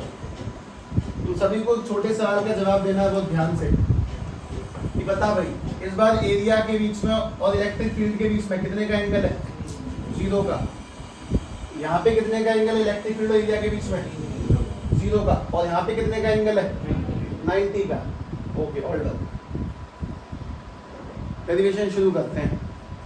E multiply A multiply पहला सरफेस कॉस 0 प्लस दूसरा E multiply A multiply cos 0 plus तीसरा E multiply A multiply cos 90। ये तो हो गया सादा का सादा एरिया का इंटीग्रेशन, सब जोड़ दिया। इक्वल टू में क्या चल रहा है, इनसाइड और अपॉन में एप्सिलॉन नॉट। तो मैं समझ में आता है, एक चीज तो खत्म हुई, E एक कॉस 90। अब जरा सोचो, कॉस 0 कॉस 0 1, तो यहाँ पे क्या बचा, EA प्लस EA और इज इक्वल टू में क्या है, Q इनसाइड और अपॉन में एप्सिलॉन नॉट। सभी लोग एक बात वापस सोचे, EA plus EA 2EA is equal to में Q इनसाइड अपॉन में एप्सिलॉन नॉट कुछ नहीं, बस एक सवाल का जवाब। तुम्हें क्या निकालना है? बचे हुए सामान को नीचे भेज दो। Electric field is equal to में Q इनसाइड और अपॉन में क्या आ जाएगा 2A एप्सिलॉन नॉट। एक सवाल का जवाब वापस मेरे मन में आया, कल मैंने तुम्हें पढ़ाया था Q अपॉन में L लैम्डा, Q अपॉन में A सिग्मा। तो इस बार जो इलेक्ट्रिक फील्ड का फॉर्मूला बनेगा वो सिग्मा अपॉन में 2 एप्सिलॉन नॉट। ये किसके द्वारा निकाला गया? शीट से। एक मिनट, अगर लंबाई है तो लैम्डा आएगा, अगर प्लेन शीट है 2 डायमेंशन है तो सिग्मा आएगा, और अगले में पक्का आंसर वॉल्यूम की फॉर्म में होगा क्योंकि वो 3D शेप होगी। पर ध्यान से देखो, गिवन डेरिवेशन भी ठीक उसी फॉर्मेट से हुई जैसे पिछली वाली हुई। 3 एरिया, उसमें 2 जीरो बने थे, इसमें 1 जीरो बन गया। वापस से लिखें,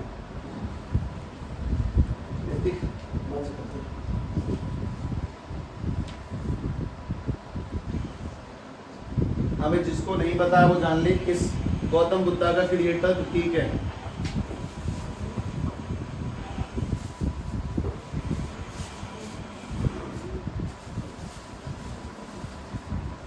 और जो तुम्हारे स्कूल हनुमान जी लग रहे हैं उसका मैं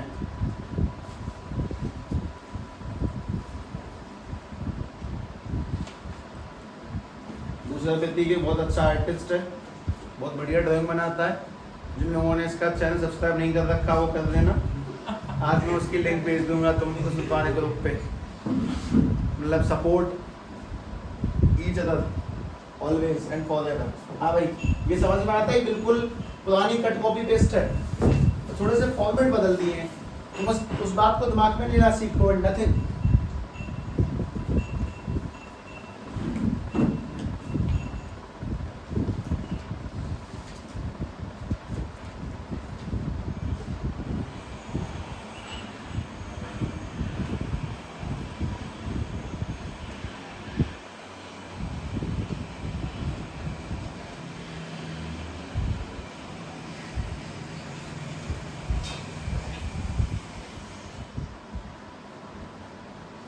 एरिया वेक्टर का मतलब क्या है? एक ऐसी लाइन जो किसी भी सतह पर सीधी खड़ी होती है, उसको एरिया वेक्टर कहते हैं। इसमें वो एरिया वेक्टर मैंने 2 जगह बनाया, ग्रीन कलर से ऊपर भी बनाया। अब मैं क्या करूं, वो 90 और ये दोनों 0 है, तो ये बिल्कुल पिछले की तरह शुरुआत होती है। पर ऑब्वियसली सबसे बड़ी समस्या कि आज हम इसको पहली बार पढ़ रहे हैं। जब तक तुम 12th क्लास में पुराने होगे, तुम इसको अगर 15, 20, 30 बार रिवाइज कर चुके होगे, तब तो महसूस होगा यार कुछ नहीं है। मतलब मुझे यहाँ से आने में 4 लाइन लगती है मात्र।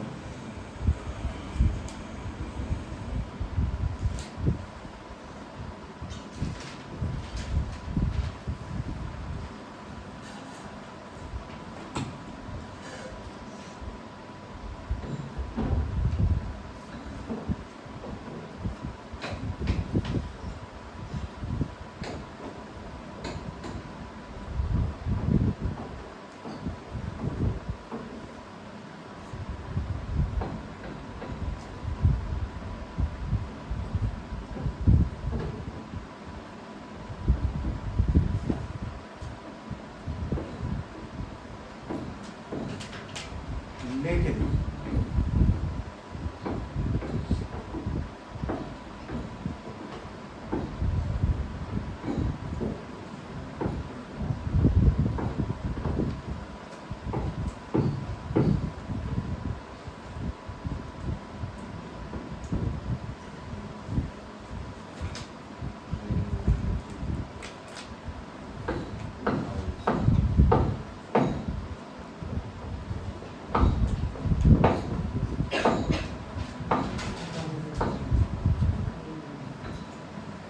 ये इसके पास क्या कर रही है? प्रतीक की आर्ट चुरा चुरा के बेच रहा है? लता मंगेशकर है।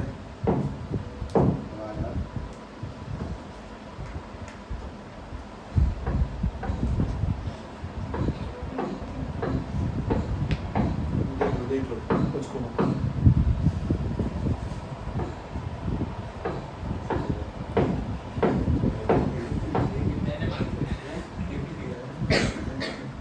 अरे हाँ, तुझे अरे लता मंगेशकर दी है। अच्छा, समझ गया क्या कारण है उसका, बता मुझे।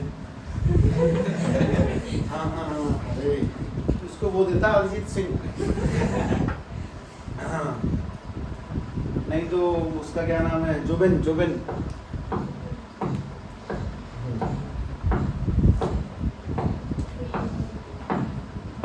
अब ये लिख लिए सबने, दोनों में सही समझ में आता है। एरिया लगा दें, जोड़ दें, लगभग सेम सेम सा है। जब दोनों को इकट्ठा एक से करेंगे ना, ऑब्वियसली आज नहीं करूंगा मैं, वो भी ध्यान है तुम्हें। अच्छा हुआ एक दिन का ब्रेक लेके करूँ, तब वापस से रिकॉल होता है, ब्रेन अच्छा कैच करता है उस चीज़ को। ये ह्यूमन साइकोलॉजी है, ठीक है। मैं तुम्हें एक बहुत बढ़िया जगह पे लेके जाता हूँ, उसे ध्यान से देखो। अपने पास में ये एक वायर है, इस पे पॉजिटिव चार्ज फैला हुआ है, ठीक। ये ऑब्वियसली इन्फिनाइट वायर है, इन्फिनाइट को इन्फिनाइट दिखाने के लिए ऐसे डॉट लगा देते हैं नीचे, ऐसे करके ऊपर भी, ठीक है। चलो, इस वायर का जो लैम्डा दिया गया है वो दिया है तुम्हें 10 कूलम पर मीटर। इसका मतलब समझ में आता है? इस पे 1 मीटर में तो 2 मीटर में 20, 100 मीटर में 1000 कूलम चार्ज होगा। तो सभी लोगों का एक काम है कि जब मुझे ध्यान से बताएं कि 20 सेंटीमीटर की डिस्टेंस पर कितना इलेक्ट्रिक फील्ड होगा। सीधे फॉर्मूले पुट करवा दो, पुट कर दो। 20 सेंटीमीटर डिस्टेंस पे कितना इलेक्ट्रिक फील्ड होगा। तुमने मुझे अभी फॉर्मूला याद करवाया, लैम्डा अपॉन में 2 पाई आर एप्सिलॉन नॉट। ये अजीबोगरीब फॉर्मूले याद होने चाहिए। वैल्यू पुट कर दो, बस ये चाहता हूँ कि वैल्यू रखी जाए तुम्हारे हाथों के द्वारा। अगला भी रख दूंगा मैं उसके बाद।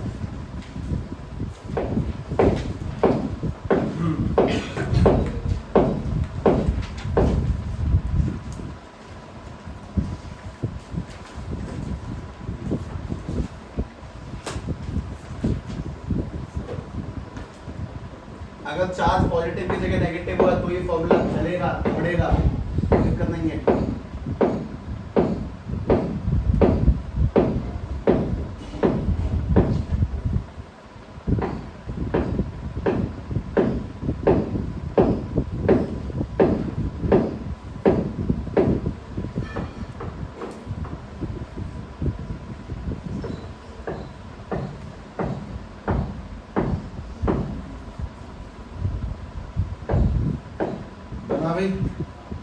वैल्यू देखें, कैलकुलेशन नहीं करनी किसी को, वो मत निकालो। लैम्डा की जगह पे क्या रखना है?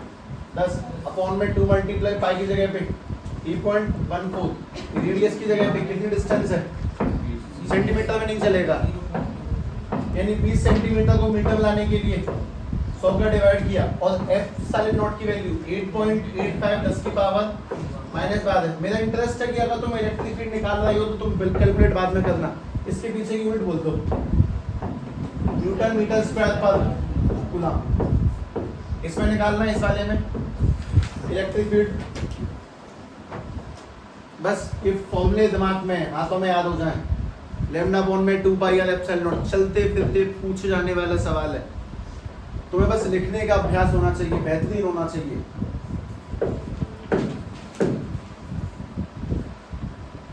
करो तब तक मैं कुछ लगता हूँ।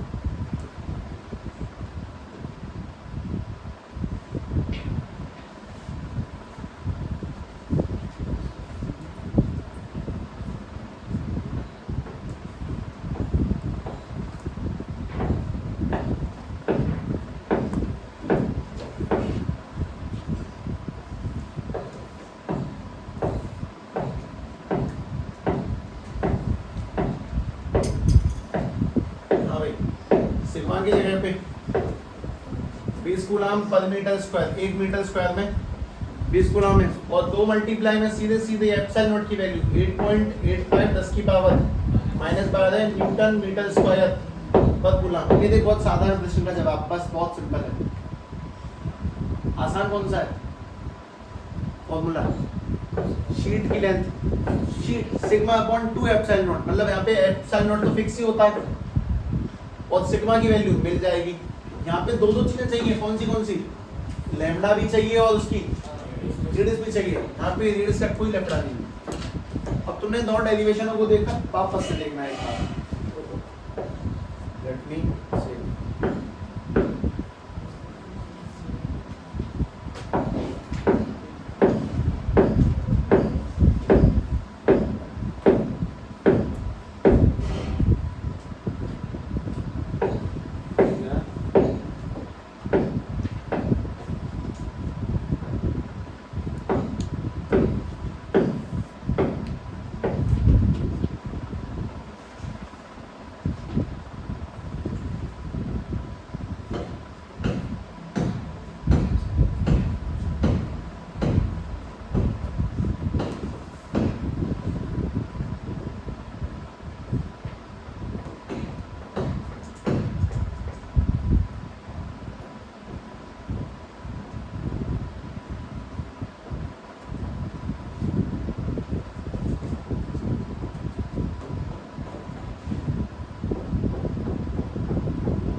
10 मिनट में ना वो सारी बातें कर रहा होगा, तुम लोगों ने अब तक देखी, हालांकि तुम आधी ज़्यादा बातें पढ़ने नहीं पड़ेगी, तुम डायग्राम देखते रह जाओगे।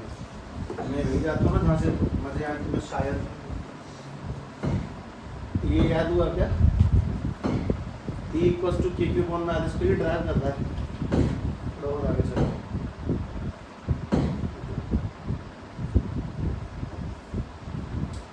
ये ग्रीन वाला तीर कौन सा है? एरिया वेक्टर जो परपेंडिकुलर होता है में से सरफेस के, और ई क्या चीज? Electric field. इन दोनों के बीच में कितने का एंगल है? 0 का। मतलब स्फीयर में तो हमेशा एंगल 0 का ही होगा। मैंने तुम्हें शेल नहीं पढ़ाया अभी भी जानबूझ के, अंतिम पॉइंट रही है पर, है ना? कोई बात नहीं, जाओ। As equation 3, S2 and S3 around S1 also passed through S2. Positional to the enclosed electric charge closed surface is 0, and it is important to note that the Gaussian surface, which is the closed surface, was not enclosing the point charge. In other words, the net electric field of strength E. ध्यान से ये तो तुम्हें 3 surface देख रहे हैं,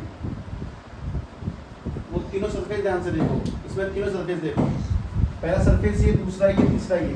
इसका area vector कैसे बनेगा?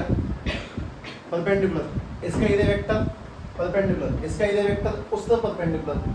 तो इन दोनों जगहों पे थीटा की वैल्यू, इस जगह पे थीटा की वैल्यू, यहाँ पे थीटा की वैल्यू और यहाँ पे थीटा की वैल्यू 90। जब हम सॉल्व करेंगे तो कैसे बनाएंगे? ई ए cos 0 प्लस ई ए, cos 0 प्लस ई ए cos 90, और इक्वल्स टू में क्या चल रहा होगा? q z अपॉन में एप्सिलॉन नॉट। ये वैसा कुछ नहीं करेगा आता क्या? एक मिनट जाओ, आगे आंसर ठीक। The electric flux phi passing through it is equal to EA. Now we see the electric flux phi 1 through phase 1 is equal to minus EA, since it has inward flux. And through phase 2, it is phi 2, which is equal to electric field with respect to these phases. ये 5 3 5 4 5 5 5 6, मतलब कि तीसरे phase का, तीसरा phase कौन सा? ऊपर वाला।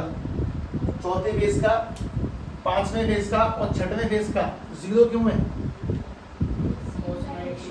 सबसे एंगल एंटी है, क्योंकि तीसरे फेज से इलेक्ट्रिक फील्ड का एंगल, चौथे से भी, इससे भी 90। देखो सोचो, इस पे हम सीधे ऐसे खड़े होते हैं, इससे भी 90 है, और उस पीछे वाले से भी, इसीलिए 0 हो गया। कुछ कुछ बातें मतलब बॉस की वहीं से आ रही है, तो इस चीज़ को दोबारा से एक कदम पीछे ले जाओगे।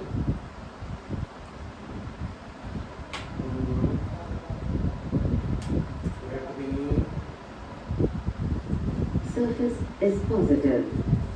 For all such elements, the flux passes from the outside to inside. That is, they have inverted uniform flux. Since theta is equal to 90 degrees for element y, the electric flux for y is equal to 0. For all such elements, the flux through the surface is 0. Similarly, since theta is obtuse for element z, the flux through the element is negative, is positive. The electric field lines of the point charge plus q are outward, but the electric field strength is the same. And it is, since E is higher than application नहीं the है, कोई बात नहीं, चलो application को नहीं। Electric dipole continuous charge distribution, ये तुम लोगों ने कल पढ़ा था, properties of charges.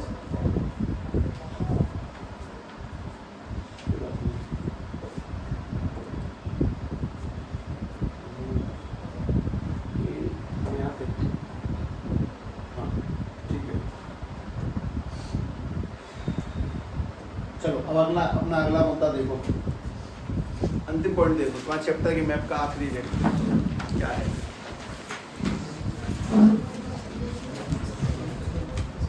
Spherical shell, उससे भी क्या निकालनी है? अकेला एक टॉपिक के लिए इतना हल्ला क्यों? उसका रीजन मैं तुम्हें आज एक बीज लगाता हूँ, ध्यान से देखना। ये अपने पास में कोई स्फेरिकल शेल है, ठीक, और इस शेल से सवाल क्या है कि कितनी इलेक्ट्रिक फील्ड होगी किसी भी आर डिस्टेंस पर, मतलब आर डिस्टेंस पर क्या इलेक्ट्रिक फील्ड होगी। एक्चुअली में इतना नहीं है, सिर्फ 3 केस है। 3 केस कौन से? वो तीनों केस ध्यान से देखें। पहला केस कि हम सेंटर के अंदर ही हैं, मतलब अगर डिस्टेंस रेडियस से छोटी है, यहाँ पे बताओ इलेक्ट्रिक फील्ड क्या होगी। अगर हम किसी सेल के अंदर हैं तो कितना इलेक्ट्रिक फील्ड होगा, अगर हम सेल के सरफेस पर हैं तो कितना इलेक्ट्रिक फील्ड होगा, और अगर हम सरफेस से बाहर हैं तो कितना इलेक्ट्रिक फील्ड होगा। हम लोगों ने ऐसा कुछ अभी तक नहीं देखा। मतलब मैं भी ये बात कर रहा हूँ कि हमने जब लैम्डा निकाला, मतलब लेंथ की बात की, तो सीधी सीधी बात फॉर्मूला लैम्डा अपॉन में 2πr/ε0। हमने जब प्लेन शीट की बात करी तो सिग्मा अपॉन में 2ε0, सीधी सीधी बात। लेकिन जब शेल में पढ़ेंगे तो 3 मेन केस से इलेक्ट्रिक फील्ड निकालेंगे। पहला केस जब हम शेल के अंदर निकालने की बात करेंगे, दूसरा हम शेल के सरफेस पे निकालने की बात करेंगे, तीसरा हम शेल के बाहर निकालने की बात करेंगे। और शेल क्या चीज़ होती है वो भी समझो। एक शेल में और एक स्फीयर में बस फर्क इतना सा है, जैसे कि शेल तो होता है अंडे की बॉल, वो प्लास्टिक वाली बॉल, उसे अंडे की बॉल क्यों कहते हैं? कोई रीजन है उसका? नहीं ना, ठीक है। अंडे की बॉल तुम्हें समझ में आता होगा। चलो, जो अंडे वाली बॉल है वो अंदर से कैसी होती है, तो वो शेल कहलाता है। और लेदर की बॉल कैसी होती है? ठोस। लेदर की बॉल अंदर से ठोस होती है, उसे हम लोग स्फीयर बोलेंगे। हालांकि स्फीयर उसे भी कहते हैं जो गोल शेप में पाया जाता है, पर इस वक्त तुम यही समझोगे शेल माने खोखली बॉल। हमें इस खोखली बॉल में 3 जगहों पे इलेक्ट्रिक फील्ड ढूंढनी है। पहली कौन सी जगह है? जब इस शेल के अंदर है, दूसरी जब शेल के सरफेस पे हो, तीसरे शेल के बाहर है। इसमें 3 मेन केस बनते हैं। लेकिन तुम सभी के पास में एक मेन चीज, जब तक मैं बांधूंगा नहीं तब तक बातों में वजन नहीं आता। पहली काम की मेन चीज, गॉस लॉ क्या चीज बताता है? फ्लक्स निकालने का तरीका, चार्ज इनसाइड अपॉन में ε0। तुमने आज सबसे पहले गॉस लॉ की डेरिवेशन करी है, फिर गॉस लॉ से कूलम्ब्स लॉ की डेरिवेशन करी है, फिर इलेक्ट्रिक फील्ड निकाला है इनफिनिट वायर से और प्लेन शीट से। दोनों से निकालने का तरीका सेम था। एंगल 90 और 0 बनने वाला गेम हुआ, चीजें आ गई। पर ये चीजें तब तक तुम्हारे दिमाग में नहीं आएंगी जब तक तुम लिख के अभ्यास नहीं करोगे। मेरे इस टच स्क्रीन पे या व्हाइट बोर्ड से आ जाने से कोई इम्पैक्ट नहीं पड़ता, वाकई में कोई इम्पैक्ट नहीं पड़ता। मुझे लगता है कि मैं शायद अब भी उस पर बहुत बेहतर हूँ, इस बात को समझो। तुम्हारा मेन काम है कि तुम्हें लिख के करना है, लिख के प्रैक्टिस करें। तुम्हें दोनों डेरिवेशन घर जाके प्रैक्टिस, और स्पेशली वो पहली वाली 2 भी करनी है। हम लोग कल शेल खत्म कर रहे होंगे और फिर अपना इंटीग्रेशन जहाँ से चालू हो वहीं से करेंगे, ठीक है? ओके, हाँ है ना? हाँ, इसे ऑफ कर देना।